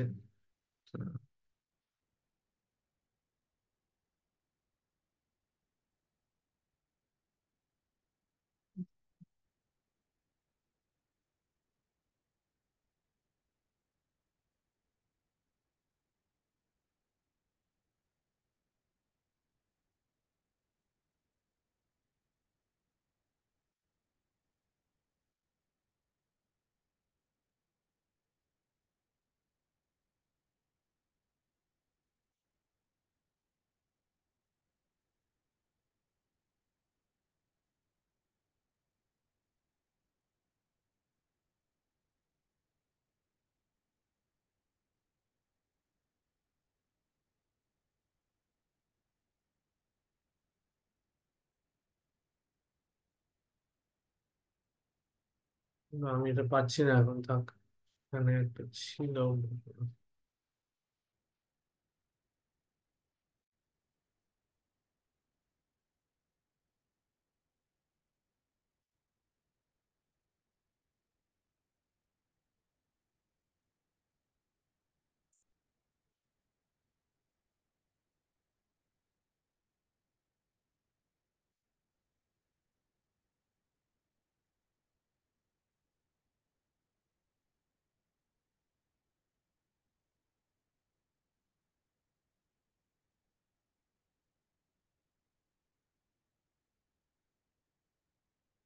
না, থাক। আজকে সময় হয়ে গেছে, পরে কখনো আমি শেয়ার করবো, আজকে এখানেই থাক। হরে কৃষ্ণ। তো কারো কোনো প্রশ্ন, কিছু বক্তব্য থাকলে বলতে পারেন, আমরা শেষ করবো এখানে।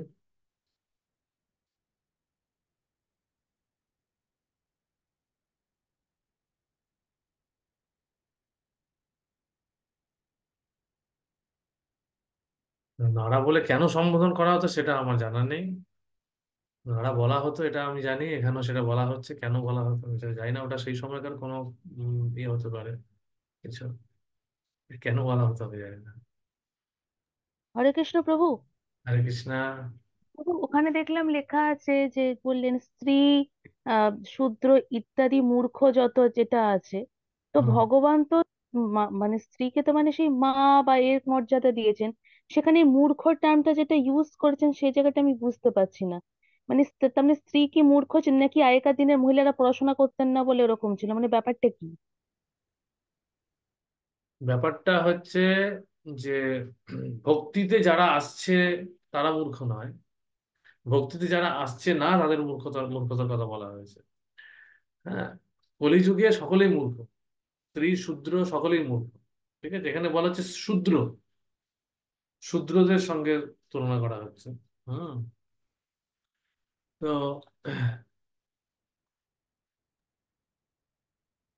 প্রকৃতপক্ষে অ্যাকচুয়ালি যেটা বিষয়টা যে উম, যেটা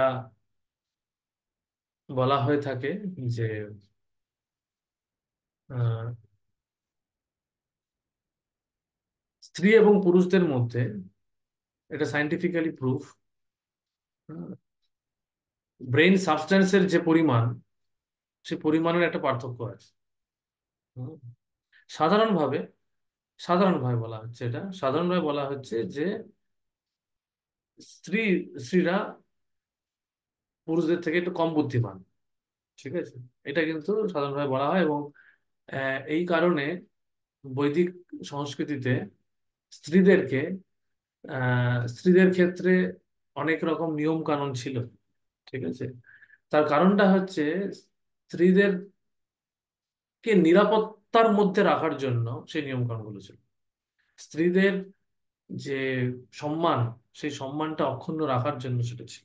হুম। আরেকটা কারণ ছিল যে স্ত্রীদেরকে বলা হতো স্ত্রী এবং স্ত্রীরা কখনো স্বাধীনভাবে থাকবে না।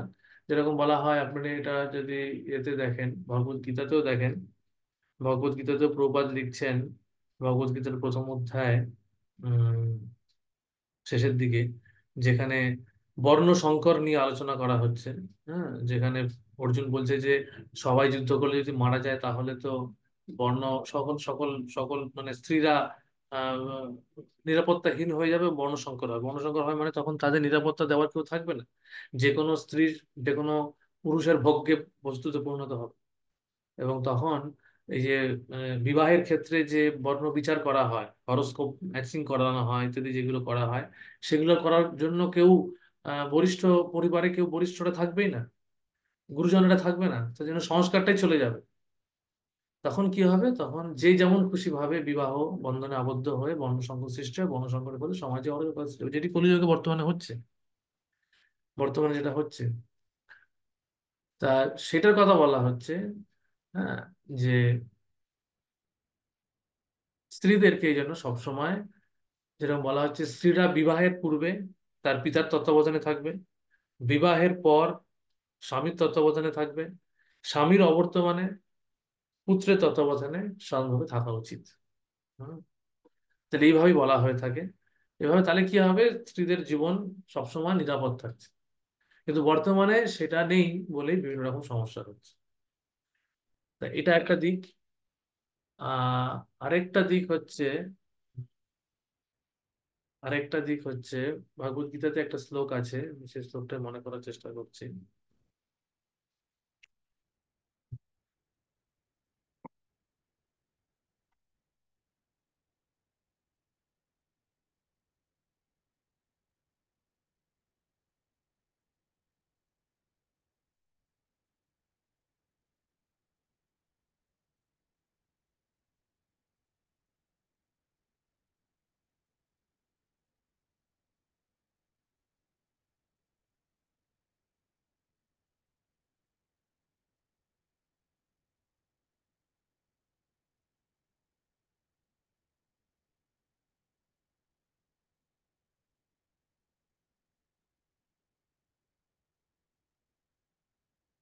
এবং ইয়েতেও বলা আছে, উম, এই যে পুরাণ, স্ত্রীরা বা ভাগবতম বলা হচ্ছে স্ত্রী শূদ্র দ্বিজবন্ধু না। স্ত্রী, শূদ্র এবং দ্বিজবন্ধু যারা প্রকৃতপক্ষে ব্রাহ্মণ নয় তাদের জন্য এই রামায়ণ মহাভারত রচিত হয়েছে। আগেকার দিনে কি হচ্ছে যে স্ত্রীদেরকে একটি বিশেষ মানে সংস্কারের মধ্যে রাখা হতো, সবাই সংস্কারের মধ্যে থাকতেন কিন্তু স্ত্রীদেরকে জন্য বিশেষ কিছু সংস্কার থাকতো, যেই সংস্কারের মধ্যে থাকার ফলে স্ত্রীরা নিরাপত্তার মধ্যে থাকবে, মূলত সেই কারণে তাদেরকে রাখা হতো, অন্য কোনো কারণে না। হুম।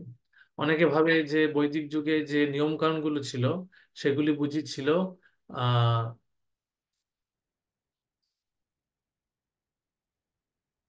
মানে লোডশেডিং হয়ে গেছে, একটু দাঁড়ান।